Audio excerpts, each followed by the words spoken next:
Okay, so that's me. As you know, West of Scotland Hub, we are Science Connects and we are based at Glasgow University. So we cover the whole of the West of Scotland. I think you will know about the STEM Ambassador programme, but just a wee recap if you're not aware of STEM Ambassadors. It's a UK national programme. It's now 19 years old. We're just coming into our 20th year, funded by UKRI, and it's delivered by STEM Learning across a network of 19 STEM Ambassador hubs. And CERC in Scotland is responsible for the 3 STEM Ambassador hubs you can see on the map there, the north, the west and the east. And in a COVID world, the 3 ambassador hubs have really merged into one, if you like. We've become STEM ambassadors in Scotland because geography is not an issue anymore, which is great for our rural schools that they can access ambassadors from anywhere. They're no longer on their doorstep. We're sitting at about 30,000 ambassadors in the UK and there's 6,500 in Scotland. And for you, the critical thing is that they're age 17 plus. So that's where there is a definite division between the Young STEM Leader programme and the STEM Ambassador programme, where you have to be 17 to be a STEM Ambassador. And the major thing about STEM Ambassadors is they inspire young people to follow a career in the STEM subject. And that is where everything is coming from. So we've got some numbers here just to show you the size of the programme. We have a lot of individuals who join the STEM Ambassador programme, but a lot of companies as well. And interestingly, as we're starting almost to come out of lockdown, we've actually had a surge in interest from employers who are now looking to develop a really comprehensive ambassador programme across the UK, which is fantastic. So across the UK, we have some very large employers who have over almost 2,500 STEM ambassadors, which is amazing.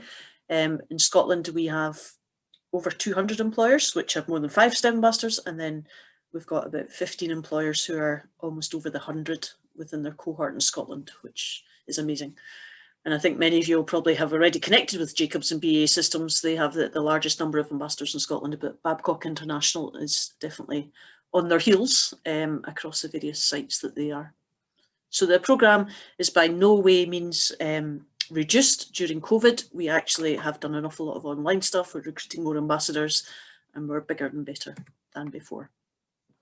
And I'm sure if you've used STEM ambassadors before, these are the kind of things we would expect STEM ambassadors to get involved in: careers talks, STEM club support, practical workshops, etc., etc. And then obviously the online support down at the bottom, which I haven't put on, but that's really what we're doing instead of face-to-face activity at the moment. But we're here today to look at specifically senior pupils moving into the transition to become STEM ambassadors. So those of you who have been involved in the S6 STEM Ambassador programme previously, so this has been running really since 2017. It's been a very ad hoc process where we didn't advertise it really widely amongst the school community. It really depended on the schools in the region they were in. So Dumfries and Galloway, for example, we didn't have a lot of STEM ambassadors there. So we worked with the STEM team in D&G to say, well, let's make our S6 pupils into STEM ambassadors who can then support the primaries and the lower secondaries. And for 2 years, I would do a tour around the D&G secondaries and get their S6 pupils to become STEM ambassadors. So that was really good for a geographical rural area like that. Other schools also took on the STEM Ambassador programme in S6 because they wanted their young people to have recognition for what they did, maybe to put it on their UCAS application, for example. But it did have some downfalls. So it was a cumbersome process because we had to meet with the children face-to-face, we had to do an induction training, and we had to fill in the dreaded paper PVG form, which was fraught with all sorts of problems of getting ID and making sure the form was filled in, etc.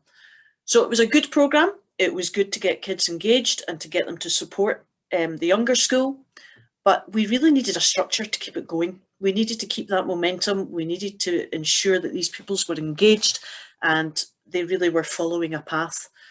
And then the Young STEM Leader programme appeared out of the Scottish STEM strategy. And this has been a fantastic programme that obviously is now going to be the perfect lead into the STEM Ambassador programme. So we've got some stats in the top half of the screen there. They're from Graham's stats in terms of what we have achieved with the Young STEM Leader programme. So we're estimating there's 2,500 across Scotland, which is fantastic. And the ethos of it is that the young people have leadership skills, or they're growing their leadership skills, they're growing their qualities and behaviours, challenging stereotypes, misconceptions in STEM, and all these things that you've been doing with the Young STEM Leader programme, following through to the formal level, creates us fantastic STEM ambassadors. So rather than us getting a raw S6 pupil who maybe has done no STEM activity, they've done no leadership stuff whatsoever in S6, we're now getting people that have come through the Young STEM Leader programme, and they're going to make even better STEM ambassadors. So working with CERC and the YSL team makes perfect sense to encourage these people then to grow from YSL within the school environment into the STEM ambassador adult environment. So it's great for them to be a YSL within their school, but they're confined within the boundaries of that school. And when they leave school, they then obviously have to leave the Young STEM Leader programme.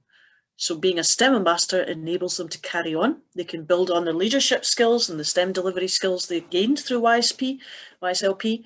It gives them the opportunity to carry on volunteering if they still want to do that. But the fact that STEM Learning are behind the STEM Ambassador programme, it gives them access to a whole load of additional training, a whole load of additional networking that maybe they wouldn't have within the school environment. And because we have so many older STEM ambassadors, more experienced STEM ambassadors, again, that's a follow through in the programme. So while we're looking now for the S6 STEM ambassadors, YSL STEM ambassadors to look after the YSLs younger in the school, we're looking for our more experienced STEM ambassadors to look after these brand new STEM ambassadors. And enabling these ambassadors to give something back to the primary and secondary. A lot of kids struggle, I think, when they leave school. They love the safety of their school, they love the connections they've got, they love their teachers, they love the younger pupils, and they find it really hard to have that break from school. So for us to be a STEM ambassador and to be able to go back and support their school, it gives them a chance to feel that they're giving something back and they still have connections to their old school and they still be able to almost have the moral support from the teacher rather than the academic support they would have from their teacher. And there's loads of STEM groups within colleges and universities that encourage their students to become STEM ambassadors. So for us, people to be a STEM ambassador when they enter college or university means they can just walk ready-made into these societies and start doing STEM activities. And then obviously at the bottom line, recognised by employers. So while it may take them 4 years to get through and get their degree, or if they're going straight into apprenticeship, or if they're going straight into the world of work, there's so many employers that run STEM ambassador programmes, that's an extra tick in the box for them when they're actually applying for a job to say they're a STEM ambassador. So in terms of managing the transition to go from a young STEM leader into becoming a STEM ambassador, as a teacher or a tutor assessor, we would look for you to identify the appropriate pupils in S6. So that's the kind of thing you should be doing just now, looking at those who are undertaking, I'll just admit Julie there, undertaking a formal level 4, 5 or 6 in the YSL, or that either achieved the award or they're near to achieving an award. And obviously with lockdown, we know there's problems with children being able to do the activities they would normally do, but as long as they're well on their way to achieving that award, they don't have to have completed it, but as long as you know they're working towards it. The critical thing is age 17. They can't enrol on the database until they're 17, so that round about this time of year, most of your pupils will be 17. Most of them might be 18 even, but 17 will not be a problem at this time of year. But the important thing is they're going to go on and follow a STEM-based career. When we did the S6 ambassador programme in schools, we maybe had kids that were going on to do law, but they wanted to be a STEM ambassador because they're still involved in STEM ambassador activities in the school. And that was absolutely fine at that stage. But now they'll know by February, March time, or by now, because they'll have done their UCAS application, whether they want to follow a STEM-based career or not. So this is the stage we're at the moment within the schools, where you identify the S6 kids and see if it's something they might be interested in. And the next stage then is to move on to the recruitment, where we're providing information to encourage participation. So we can provide you with glossy brochures, but obviously it's all online, so we can provide you with PDFs. There are information on the CERC website, there's information on each Ambassador Hub website. CERC have got a video explaining the process. We will post that video on our Hub's websites very soon. And then on the STEM Learning website, stem.org.uk, there are loads and loads of videos about becoming STEM ambassadors. So there's lots of information there that you can aim the S6 pupils to look at to see what it's like to actually be a STEM ambassador. We would then encourage you as a teacher to ensure that they register. And after they register, everything else is taken care of automatically. The whole process is online now. There's no paper PVG forms. There's no face-to-face induction required. So as soon as that pupil creates a profile on the STEM Ambassador database, the Hub then contacts them and says, that's great, thank you very much. Can you do the online induction? Once they've done the online induction, the Hub gets in touch and says, that's great. Can you now do an online PVG? and they basically take the ambassador through the complete process until the certificate comes back, and then they get authorised on the database. Now, the one thing that's really useful for us, and this is something we would encourage you to encourage your pupils to do, is when they register as an ambassador, there's a scheme with Young STEM Leader Programme on it in their profile. And we want them to attach to that scheme so that we can really track the progress of how many people become young STEM leaders going into STEM ambassadors. So that's something we would ask you to encourage them to do.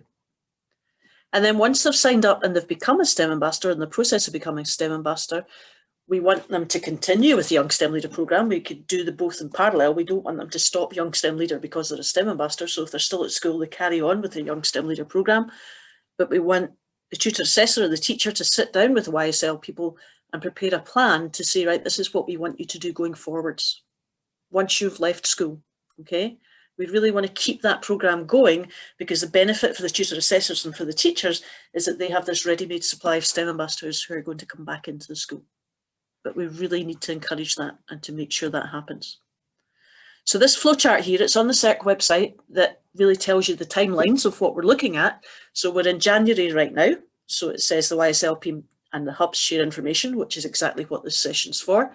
And now between the middle of February, we would expect you to share that information with young STEM leaders who are 17, who are going to go into a STEM career.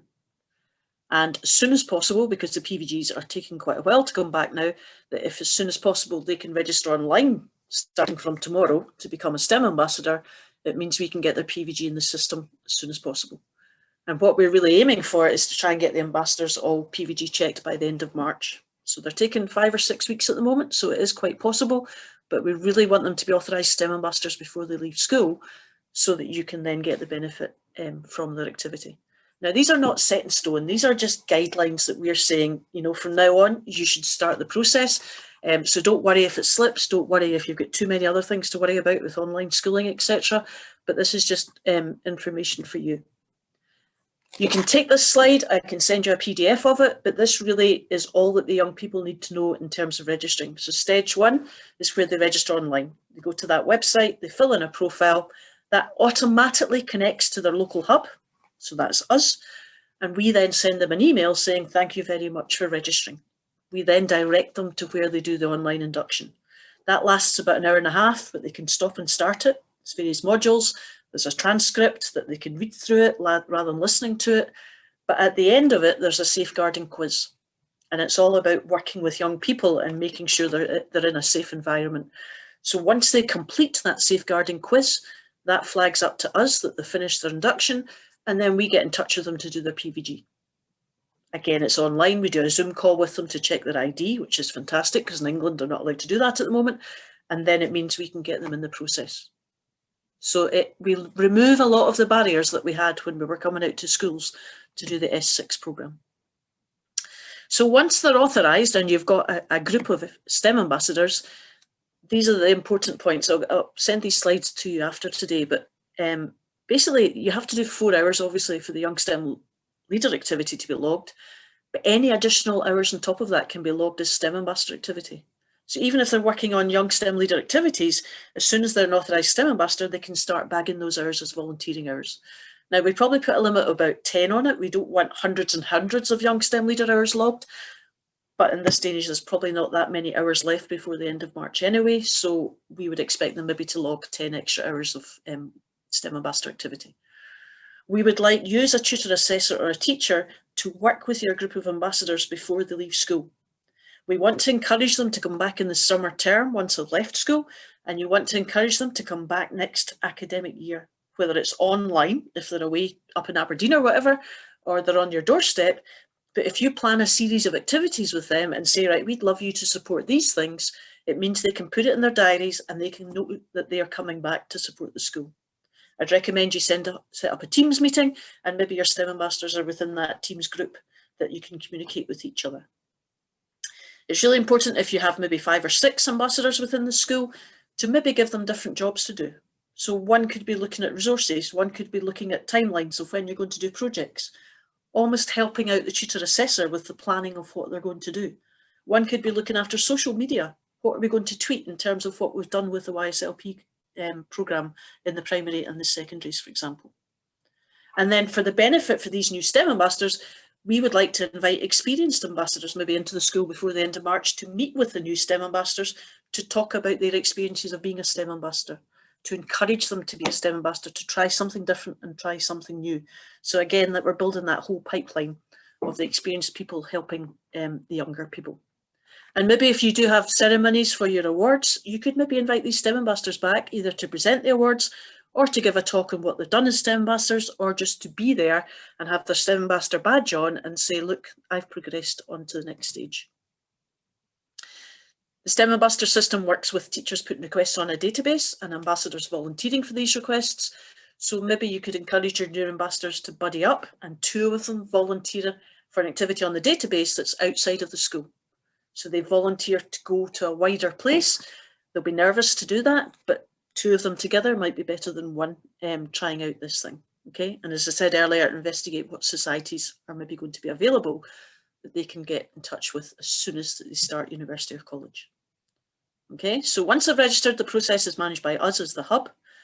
Ambassadors must log their activities. Now, I'm sure you've got the same problem with them all filling in their logbooks for YSL and logging their activities, but it's the exact same being a STEM ambassador. They need to log their volunteering hours. But the fact they've put YSLP on their profile, it means we are able to keep track of how many activities they've done. And then we could have a discussion with you as a school. If you're looking for some form of evaluation to say, well, we had 10 STEM ambassadors last year, what's happened to them? We're able to share with you and say, well, your 10 STEM ambassadors have done 200 hours of volunteering, for example. And that's useful for us, but it might also be useful for you. As well as supporting YSLP, then there's other things your new STEM ambassadors could do. So if your new DYW coordinator in your school is running career events, once they're at university or college, they can be invited back to speak at these events. If you've got RAISE primary schools, then they could go and help with your STEM activities within the RAISE programme, run a STEM club, run a code club. That could be virtual. It doesn't have to actually be on the premises.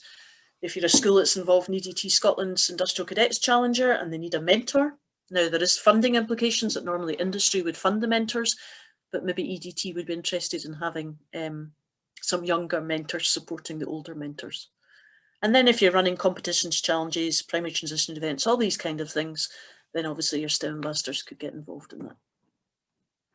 For the STEM ambassadors, STEM Learning run an annual Inspiration Awards at the House of Lords every year, event at Lords every year, where the most enterprising new STEM ambassador, the best ambassador, the best technician, all sorts of different people can be nominated for awards. And then you see down here, we actually have digital badges as well.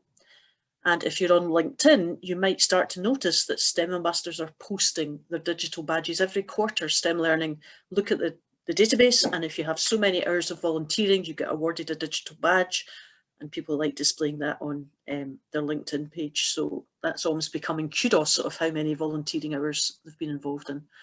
And then locally, we run celebration events as well. So they don't have to go to London necessarily, but we do things in Glasgow, Edinburgh and Aberdeen.